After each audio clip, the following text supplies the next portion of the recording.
You should be passionate about your work, आप सब कुछ करोगे।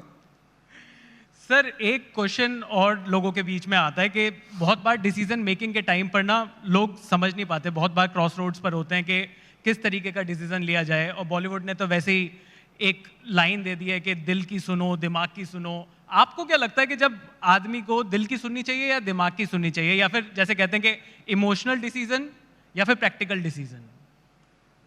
नहीं, डिसीजंस जो हैं लाइफ में, जैसे हमारा जो मन है वो द्वंद का शिकार रहता है, ड्युअलिज्म।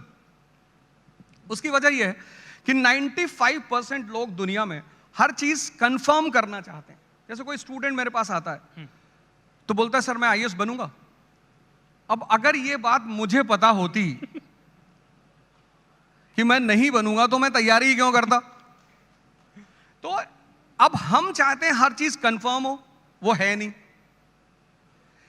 तो जितने लोग कंफर्म करना चाहते हैं वो सबसे बात करते हैं, हजारों लोगों से पूछते हैं, दुर्योधन की तरह। जो दुर्योधन की तरह सबसे राय ले रहे हैं वो परेशान है। जिनके पास एक कृष्ण है कि बेटा रिस्क तो लेना पड़ेगा, गेम तो खेलना पड़ेगा, वो जीत रहे हैं। तो रिस्क लेना पड़ेगा, decision in a direction of a right person. आप किसी अपने माँ बाप से पूछो, उनसे अच्छा डिसीजन देने वाला कौन हो सकता है, और रिस्क लेना पड़ेगा। जी सर। सर आपके सब्जेक्ट पर भी आते हैं तो अवध ओझा सर हिस्ट्री पढ़ाते हैं और बड़ी खूबसूरती से पढ़ाते हैं। पर सर हिस्ट्री के बारे में जब हम पढ़ रहे थे तो बचपन में एक लाइन बोली जाती थी कि हिस्ट्री ज्योग्राफी बड़ी बेवफा, रात को रटो सुबह को सफा।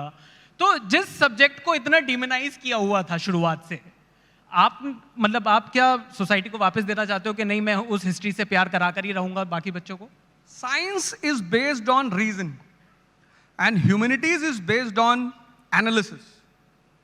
तो हमारे यहाँ क्या है कि हमारे यहाँ तो बीए के लड़के को बर्बाद आदमी मानते हैं।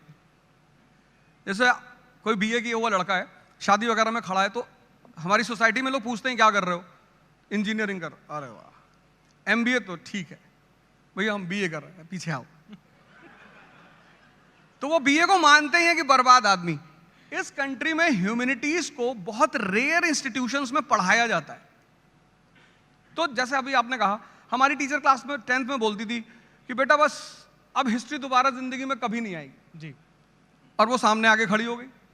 अब जिस कंट्री में लोगों को पता ही नहीं कि उनका नेशन पैदा कैसे हुआ, ये इंडिया कैसे पैदा हुआ, ये नेशन बना कैसे, तो वहां पे हिस्ट्री पढ़ाना एक थोड़ा चैलेंजिंग होता है। तो मैंने फिर आचार्य रजनीश से एक बात सीखी, philosophy to be converted in stories. ये कॉन्सेप्ट मैंने उनसे लिया जी। And then I started converting the history messages in stories. तो कुछ तो लड़के हिस्ट्री पढ़ने आते हैं मुझसे और कुछ स्टोरी सुनने आते हैं, और जो कुछ दोनों नहीं करने आते मैं उनके लिए भी कुछ ना कुछ मसाला रख ही लेता हूँ। कहीं वुमन की बात छेड़ दी, कहीं सेक्स की बात छेड़ दी, तुरंत अटेंटिव हो जाता है कि अब क्या बोलोगे। तो वो मैं जानता हूँ कि किसको कहाँ पे जिंदा करना है।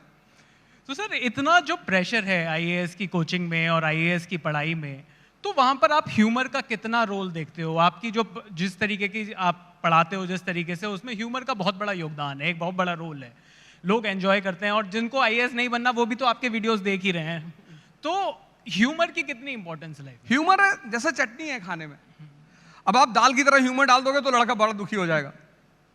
तो आपको ह्यूमर को, जैसे 2.5 घंटे की क्लास होती है तो साइंटिफिकली क्लास 40 मिनट्स 45 मिनट्स, तो 40 मिनट्स के बाद चूंकि हम एक एलिवेटेड लेवल पे होते हैं तो हमें पूरी क्लास दिखाई पड़ती है। कोई आसमान की तरफ देख रहा है, किसी ने सामने वाले को उंगली कर दी, कोई मुस्कुरा रहा है, कोई कुछ कर रहा है, तब मुझे पता होता है कि अब स्ट्राइक करना, अब मिसाइल मारनी है। बस वहीं पे मैं उस चीज को तुरंत डाइवर्ट कर देता हूं। सर एक देश के एजुकेशन सिस्टम के बारे में भी आते हैं। आप जिस तरीके से आप क्लासेस लेते हो, मैंने जैसा कि कहा बहुत सारे व्यूज़ हैं आपके वीडियोस पर, बहुत लोग पसंद करते हैं, पर जो देश का एजुकेशन सिस्टम है इस टाइम पर, क्या आपको लगता है कि उसमें कुछ चेंजेस की ज़रूरत है? क्या आपको लगता है कि आइडियाज़ ऑफ इंडिया के मंच पर हैं हम, कुछ चेंजेस की रिक्वायरमेंट है?